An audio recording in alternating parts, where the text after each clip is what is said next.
Aujourd'hui, je vais vous présenter le figuier sur roche, un arbre issu d'une bouture qui a été créé sur une roche afin d'en faire une sorte de pieuvre qui descendrait sur cette roche.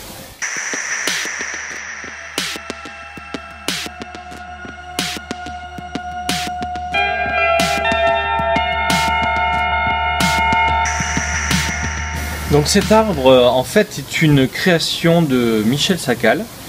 À la base il avait pris une bouture de Ficus carica et il l'a montée sur une roche. Alors ça s'est fait progressivement et progressivement on a agrandi le pot et puis il avait été question de le mettre dans un pot sur mesure.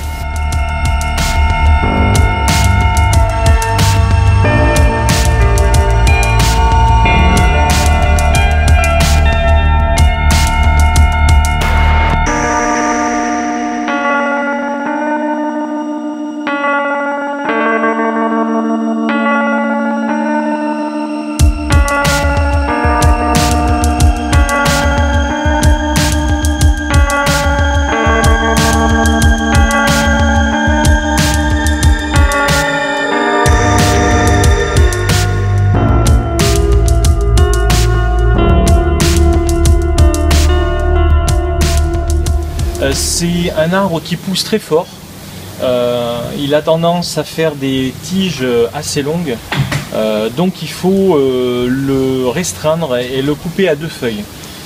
Les coupes que vous faites permettent de rebourgeonner en arrière, de telle sorte que vous ayez une végétation, des feuilles bien plus denses, bien plus serrées à l'intérieur de la structure.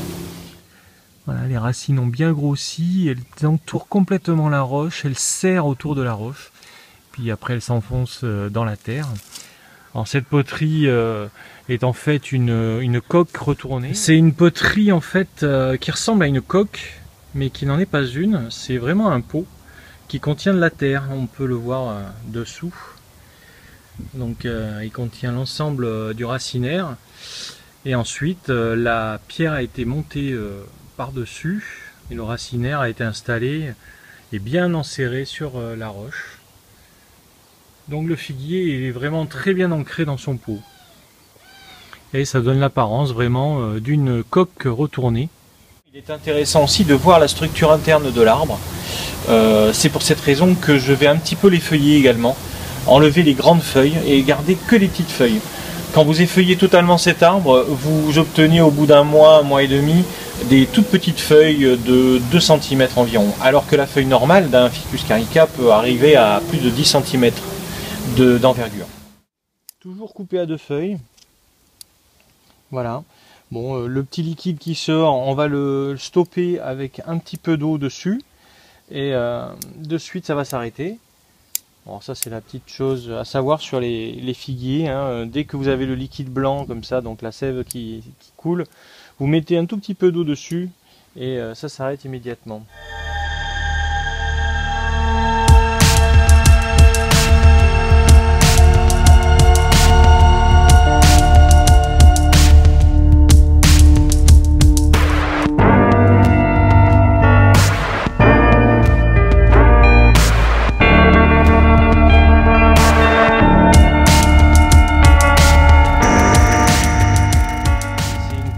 En serre, donc la serre favorise à la fois l'apport de luminosité, de chaleur.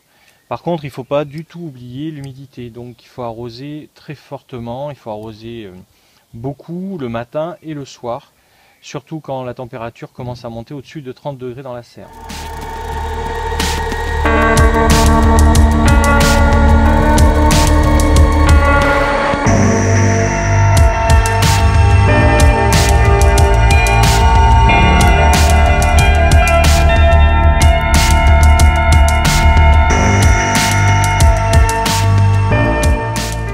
Alors c'est un arbre qu'on pourrait éventuellement ligaturer.